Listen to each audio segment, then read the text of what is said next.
Eu normalmente sugiro um exercício de imaginação que eu vivo fazendo na minha própria vida e para mim é fundamental. Você imaginar no final da sua vida, últimos meses, últimos dias, o ser humano que você quer ser aí, as qualidades que você quer ter desenvolvido, os vícios que você quer ter vencido. Quando você olhar para trás, o rastro que você quer ter deixado, o que você quer ter feito pelo mundo, pelo outro, por si próprio, visualizar isso com todos os detalhes, anotar, porque aí você passa a ter um modelo que dá uma referência de direção para você. Tudo te leva nessa direção é positivo, tudo que te afasta é negativo, porque senão nem os valores não são nossos.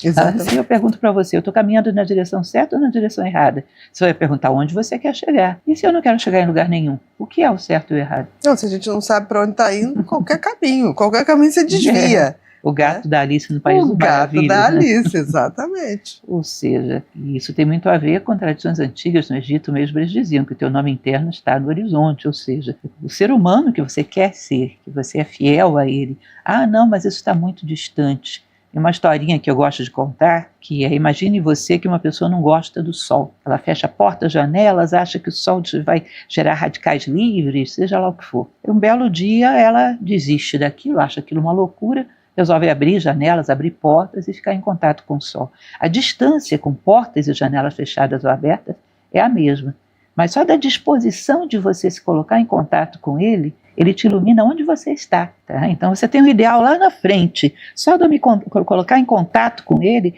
ele já muda a minha vida agora. Eu já não sou mais qualquer pessoa. Eu sou uma pessoa que quer ser justa, quer ser fraterna. Ele muda a minha vida a partir desse momento. Tá? E dá um referencial de direção, te posiciona no mundo, dá uma capacidade de discernimento. Você já sabe o que você quer construir, portanto sabe selecionar as matérias necessárias para construir isso. Enfim, é um elemento fundamental, porque se você não faz isso, esse modelo vai entrar por alguma coisa sugerida pela sociedade, porque você vai precisar de um modelo. Epiteto, ele dizia que as sementes de grandeza no homem necessitam de uma imagem para florescer e germinar. Se você não cria essa imagem, vai absorver o herói da novela das 8 da Rede Globo, o herói, sei lá, o influencer, o herói de Hollywood, vai absorver alguma coisa, que em geral são referenciais absolutamente banais, quando não até um pouco perversos.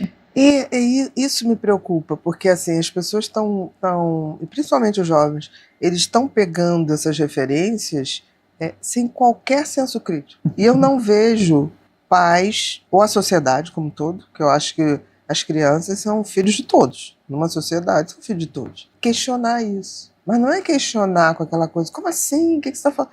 É questionar pela lógica. Porque eu vejo, assim, é como se uma coisa que eu percebo é que não acreditar na transcendência da vida dá um imediatismo que é muito danoso. Porque as pessoas falam, a vida acaba ali. Como que a vida acaba ali? Eu nunca achei que a vida não tem nenhuma religião formal. Minha Nossa Senhora é uma lembrança da minha avó, que era devota, é simbólico, uma conexão, não exatamente uma devoção. E eu me lembro que quando as pessoas me perguntavam sobre Deus, sobre transcendência, eu falava assim, gente, eu era criança, eu estava estudando, eu falava assim, se acabar tudo, será que vale a pena estudar? Mas engraçado, Lucy, que na minha cabeça tinha uma coisa assim, de alguma maneira, tudo que eu estudo, tudo que eu aprendo, tem como se fosse um espaço no universo que vai para lá. E quando eu comecei a trabalhar e me deparar com pessoas com demência, com Alzheimer, ou outro tipo de demência, os pacientes faziam assim, eles estavam caindo, de repente, do nada, aquela mesma pessoa falava assim, nossa, Ana Beatriz, eu gosto tanto de você, saudade de você, daqui a pouco ela olhava, quem é você? Isso me deu uma ideia, tipo assim, de alguma maneira, as nossas memórias, os nossos aprendizados, é como se estivessem numa nuvem. E em algum momento o cérebro adoece e você perde a capacidade dessa conexão, de acessar essa rede de informação nossa, de quem somos, de nossas memórias. Então o problema da doença, da demência, não é nas nossas memórias, nós existimos lá nas nossas memórias, é na conexão. O cérebro é como se fosse um rádio que não está sintonizando. E isso me deu uma paz tão grande que as pessoas falaram assim, mas por que isso te dá paz?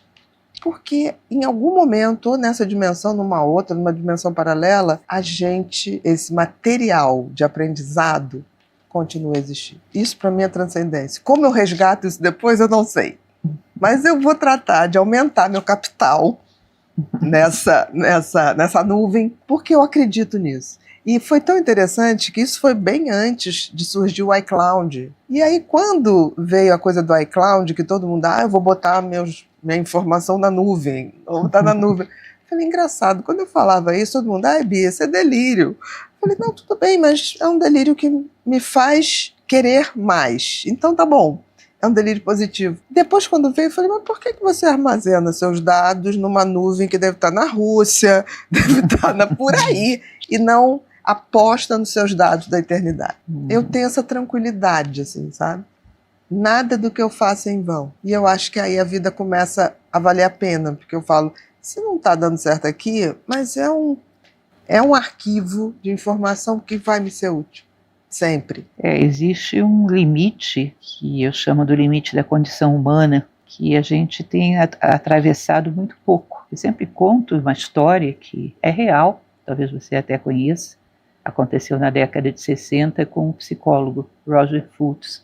Era uma época onde eles estavam fazendo muitas pesquisas sobre comunicação animal, só que o aparelho fonador de um animal não tem o requinte do nosso para produzir todos esses ruídos que a gente produz, todos esses sons, esses fonemas. Então, esse psicólogo ele teve uma ideia, pegou um macaquinho chimpanzé e deu para um casal, os Graham. Existe um livro sobre isso, muito bonito. E essa macaquinha, na presença dela, ele só se comunicava com código de surdo-mudo norte-americano. Você conhece essa história? Não conheço. E aí essa macaca, a Washoe, ela na idade adulta, ela chegou a dominar 150 sinais do código de surdo-mudo. Hoje, recentemente, eu ouvi falar que tem macacos que já passou disso.